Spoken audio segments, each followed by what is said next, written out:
तो class 10th science का chapter है magnetic effects of electric current.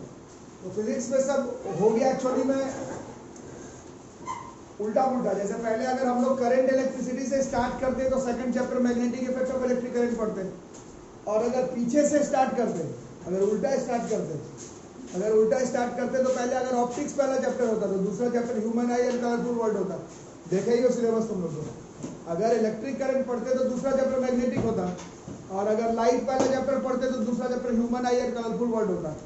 But ये ऑनलाइन क्लास में आप लोग को जो जो चैप्टर में डाउट था वो पहले पढ़ लिए, तो दो अलग अलग तरह का चैप्टर पढ़ लिया हम लोग।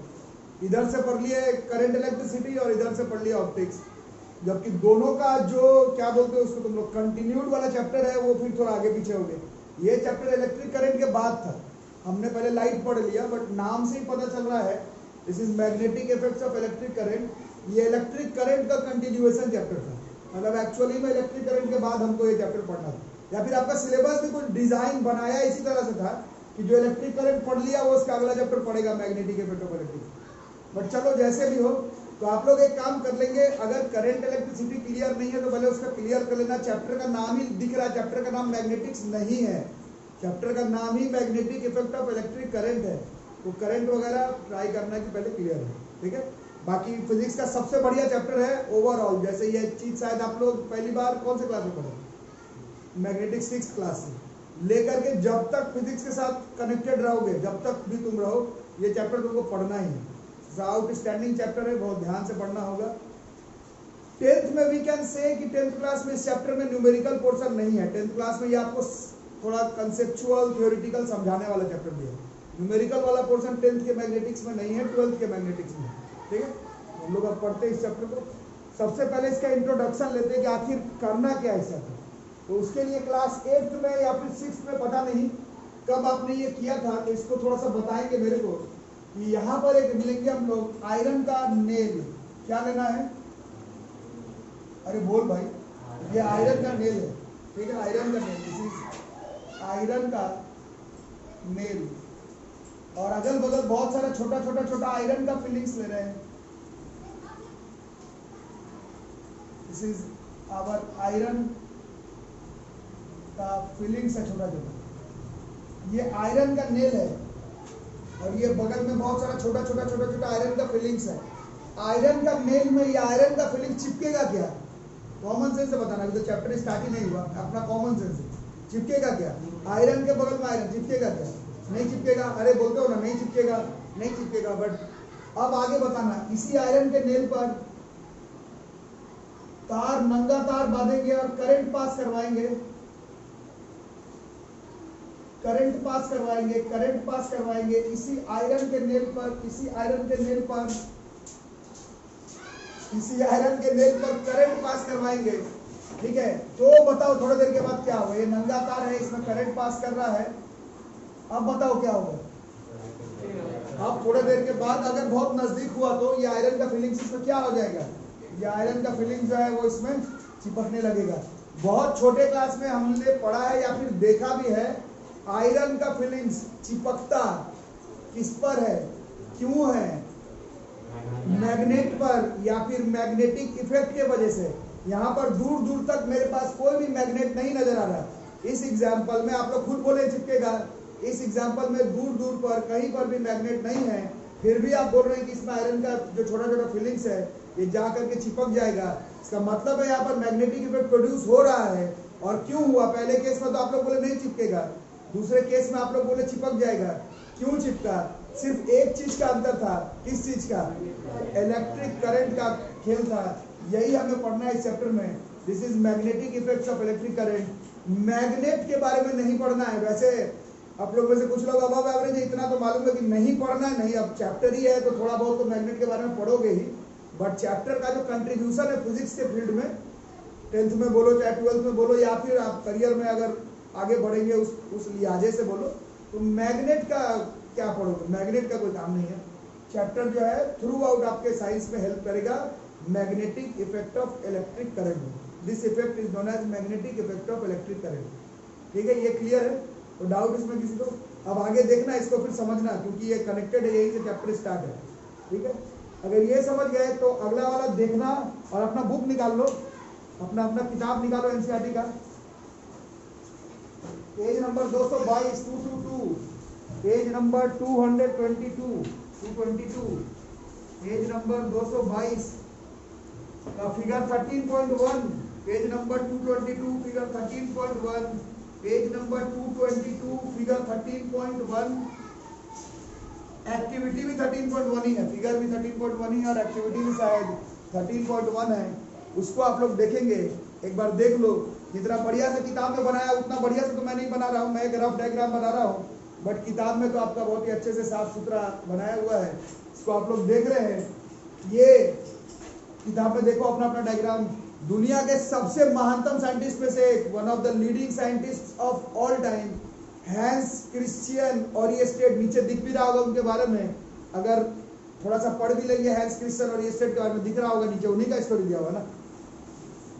Hence Christian Oersted, one of the greatest scientist physicist of all times, उनके बारे में थोड़ा सा दिया हुआ है। और उनका एक एक्सपेरिमेंट जो कि आप लोग शायद पहली बार 8th क्लास में पढ़े थे, उसको हम लोग एक बार देखेंगे चैप्टर के इंट्रोडक्शन में। Hans Christian Oersted class 9th class में जो लोग ईमानदारी से पढ़े थे, जैसे रदरफोर्ड का gold scattering experiment was is considered as one of the greatest experiments ever done in physics। आप लोग केमिस्ट्री में पढ़े थे, बट वो फिजिक्स का सबसे ग्रेटेस्ट एक्सपेरिमेंट माना जाता है। उसी तरह से हैंस क्रिश्चियन ओरिएस्टेड एक्सपेरिमेंट का जो ऑब्जर्वेशन है वो फिजिक्स का all time greatest calculation observation में से माना जाता है। शायद आप लोग 8th क्लास में पढ़े हैं hence Christian Oersted experiment. Physics का आबो हवा, पूरा फिजिक्स का कॉन्सेप्ट अपसाइड डाउन चेंज कर दिया ये experiment. This is Hans Christian Oersted experiment. Book में जैसा डायग्राम बनाया वैसे तो मैं नहीं बना रहा, बट आप लोग पढ़े होंगे इसको छोटे क्लास में। हैंस क्रिश्चियन ओरिएस्टेड एक्सपेरिमेंट कहता है, बुक से डायग्राम देखना, मैं तो बस ऐसे ही बना रहा हूँ। हैंस क्रिश्चियन ओरिएस्टेड एक्सपेरिमेंट, जैसे कि अक्सर होता है बड़े बड़े scientist, he was not doing experiment for calculating this concept। जो एक्सपेरिमेंट वो कर रहे थे, वो जो चीज आज हम लोग जानते हैं कि हैंस क्रिश्चियन ओरिएस्टेड ने ये चीज डिराइव दिया फिजिक्स के दुनिया में, he was not doing that experiment। But हुआ क्या कि ये करंट कैरिंग कंडक्टर, इसीलिए करंट को क्लियर रखना, इलेक्ट्रिक करंट को, ये करंट कैरिंग कंडक्टर है। This is a current carrying conductor. ये तार कंसीडर करना है, मोटा तार, और यहां से करंट पास हो रहा था।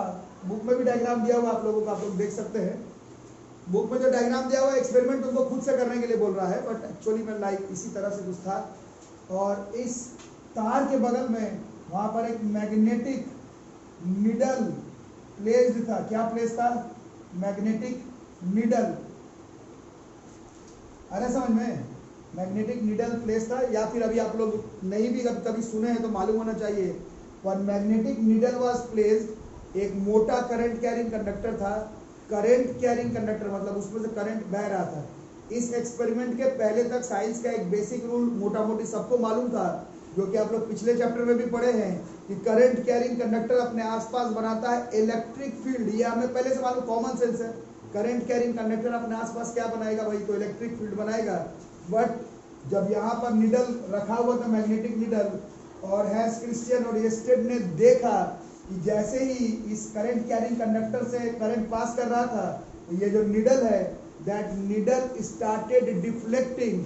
वो जो मैग्नेटिक निडल है वो डिफ्लेक्ट करना स्टार्ट कर दिया। He was not doing this experiment, but उससे हमें मतलब नहीं है। हैंस क्रिश्चियन ओरिएस्टेड एक्सपेरिमेंट यही कह रहा है कि करंट कैरिंग कंडक्टर के बगल में इलेक्ट्रिक फील्ड तो होता ही है, तो हमें पहले से मालूम था, बट बगल में रखा हुआ मैग्नेटिक कंपास या फिर मैग्नेटिक निडल डिफ्लेक्शन शो करने लगा। मैग्नेटिक कंपास या फिर मैग्नेटिक निडल जादू से डिफ्लेक्ट नहीं करेगा।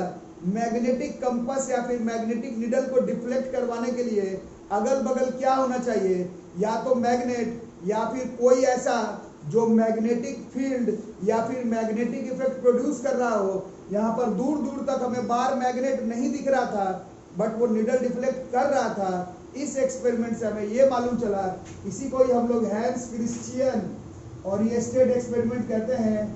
हैंस क्रिश्चियन ओरिएस्टेड एक्सपेरिमेंट, यही एक्सपेरिमेंट कहता है क्या? इस एक्सपेरिमेंट के बाद पूरा फिजिक्स एकदम अपसाइड डाउन चेंज हो गया। करंट कैरिंग कंडक्टर, यही चैप्टर का नाम है हमारा, करंट कैरिंग कंडक्टर। क्या बताओ, करंट कैरिंग कंडक्टर अपने आसपास सिर्फ इलेक्ट्रिक फील्ड नहीं, मैग्नेटिक फील्ड, मैग्नेटिक इफेक्ट भी शो करता है। यही हैंस क्रिस्टियन और येस्टेड एक्सपेरिमेंट का ऑब्जर्वेशन है। ठीक है, current carrying conductor can produce, क्या इलेक्ट्रिक फील्ड तो करता ही है, एज वेल एज, क्या ये इस चैप्टर का नाम है, मैग्नेटिक फील्ड भी प्रोड्यूस करता है। ये निडल डिफ्लेक्शन शुरू कर देता है और ये शो करता है ये एक्सपेरिमेंट कि हम लोग एक करंट कैरिंग कंडक्टर से भी मैग्नेटिक फील्ड बना सकते हैं। यही 8th में, 10th में, 12th में इंजीनियरिंग करोगे तो इंजीनियरिंग में फिजिक्स ऑनर्स पढ़ते हो या फिर इस फील्ड में आगे बढ़ते हो, मैग्नेट का कोई काम नहीं है। पूरा खेल जो है वो magnetic effect of electric current का, यही चैप्टर का नाम है, यही चैप्टर इसी कंसेप्ट पर बेस्ड है। ठीक है, तो बच्चों ये जो निडल यहाँ पर डिफ्लेक्शन शो कर रहा है, ये जादू टोना से तो डिफ्लेक्शन नहीं शो कर रहा है। ठीक है, जो डिफ्लेक्शन है वो due to a physical quantity, वहां पर कोई एक टर्म इंट्रोड्यूस जरूर है जिसके वजह से वो निडल डिफ्लेक्शन शो कर रहा है। ठीक है, उसके बारे में हम लोग इस चैप्टर में आगे बातचीत करेंगे। अभी फिलहाल अब हम लोग ये जानेंगे कि जो निडल डिफ्लेक्शन कर रहा है उसका डायरेक्शन क्या है।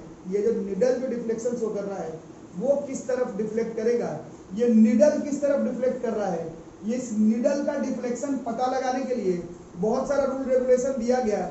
10th 12th के बच्चों को ये रूल पढ़ना है। This rule is known as सुनो रूल। इस रूल को हम लोग कहते हैं सुनो, SNOW। सुनो रूल टेस्ट में नहीं आएगा, एनसीईआरटी बुक याद है कि साइड बुक्स वगैरह में भी मोस्ट प्रॉब्ली नहीं दिया हुआ है, तो ये आपके परीक्षा में आने वाला नहीं है। बट दिस निडल का जो डिफ्लेक्शन है वो पता लगाने के लिए जिस रूल का इस्तेमाल करते हैं उस रूल को हम लोग कहते हैं SNOW, snow rule, given by ampere और येस्टेड, टेस्ला, सबका मिला जुला कंट्रीब्यूशन है। आज मतलब हम लोग ऐसा यूज करते हैं, जैसे आप लोग सीनियर क्लास में पहुंच जाएंगे तो हम लोग इस तरह से नहीं इस्तेमाल करते, ये बस अभी के लिए, शुरुआत के लिए। तो सुनो का फुल फॉर्म है, ये है साउथ से north over to west, south से north over to west. Definition नहीं लिखवाऊंगा क्योंकि आने वाला नहीं है बोर्ड्स के एग्जाम में, आपका बुक में नहीं दिया हुआ है ना, बट थोड़ा सा सीख लेंगे। रूल को हम लोग कहेंगे सुनो रूल, साउथ से north over to waste.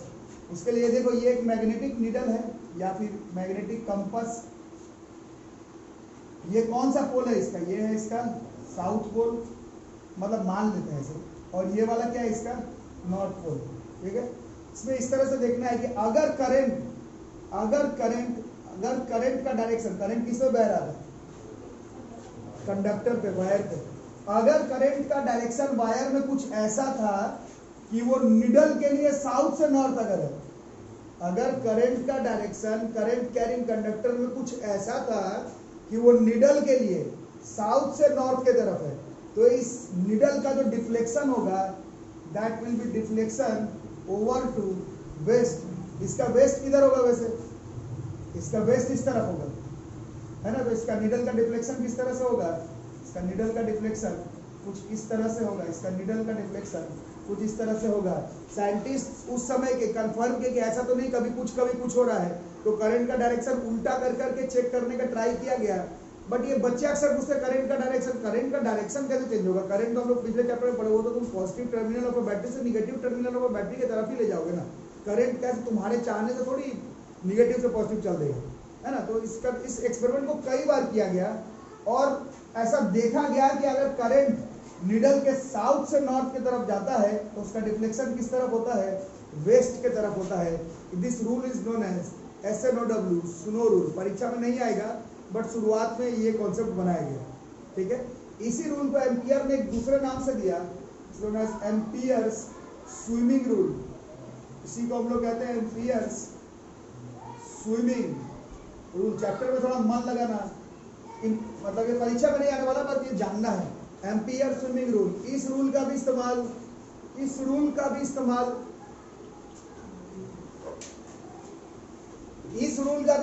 Ampere swimming rule इस रूल का भी इस्तेमाल थोड़ा वैसा ही है, स्विमिंग रूल है, एम्पियर का स्विमिंग रूल।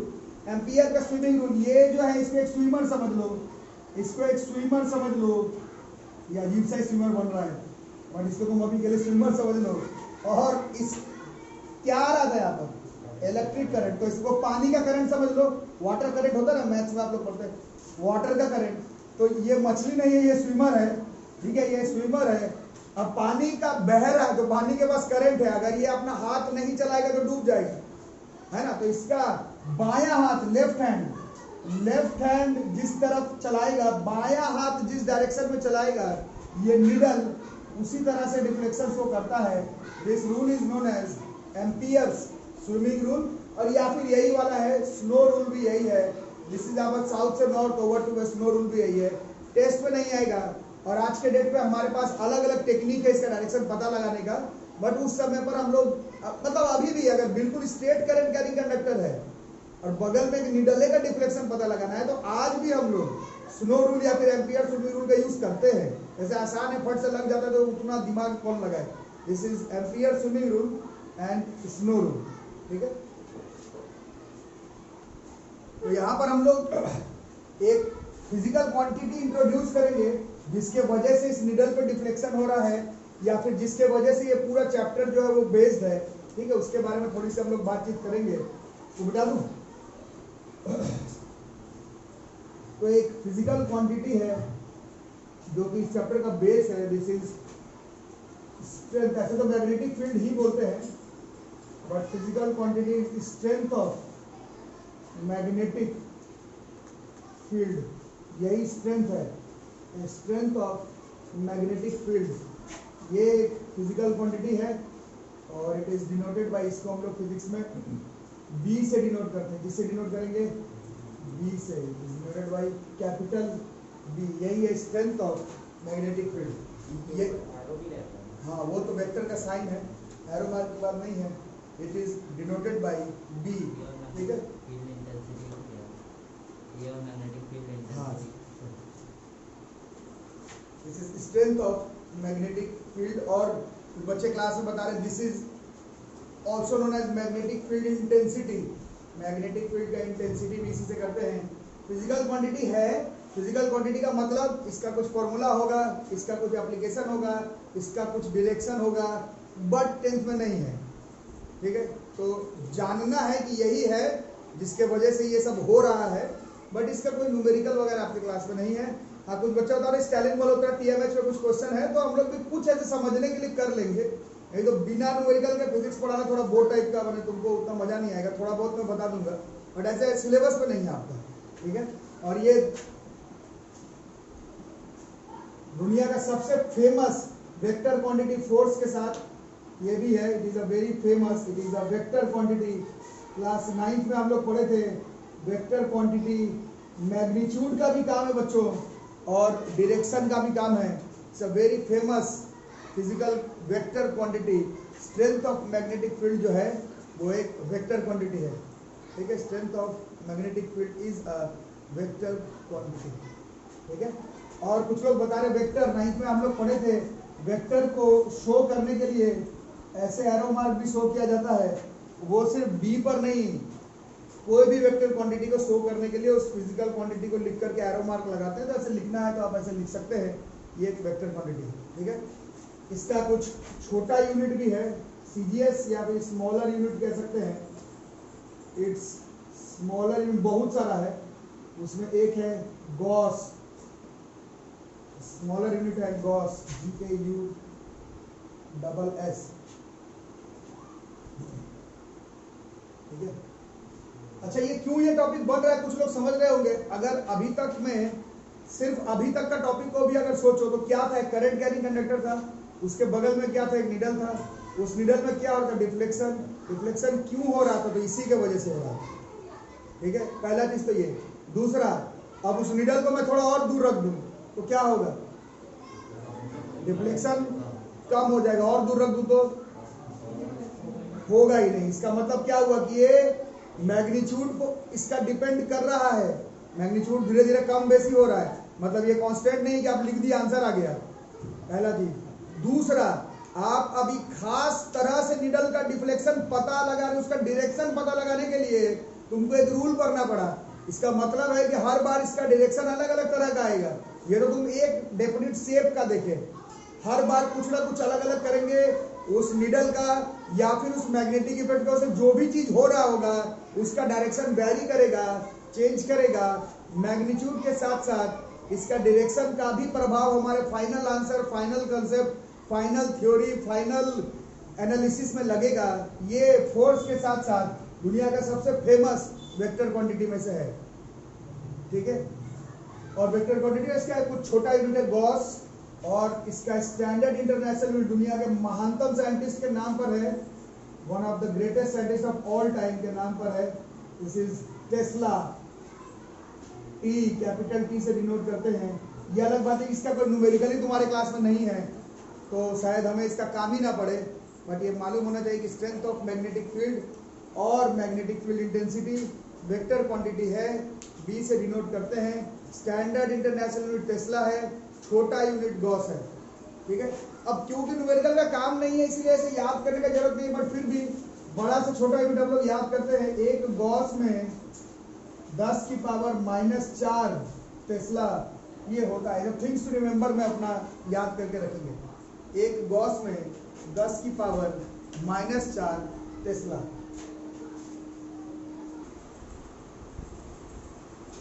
ठीक है बच्चों, तो आप लोग चैप्टर देख रहे थे अपने किताब में, चैप्टर देख रहे थे। चैप्टर में जो नेक्स्ट टॉपिक है वो है magnetic field and magnetic field lines, जो कि हम लोग कल के क्लास से आगे कंटिन्यू करेंगे। अभी तक आपका काम रहा कि आप लोग 8th क्लास में जो भी मैग्नेटिक फील्ड वगैरह पढ़े हैं उसको थोड़ा बहुत अपना रिकॉल कर लें, क्योंकि उसका काम पड़ेगा 10th क्लास के magnetic effect of electric current में भी। मिलेंगे अगले क्लास में, तब तक के लिए थैंक यू।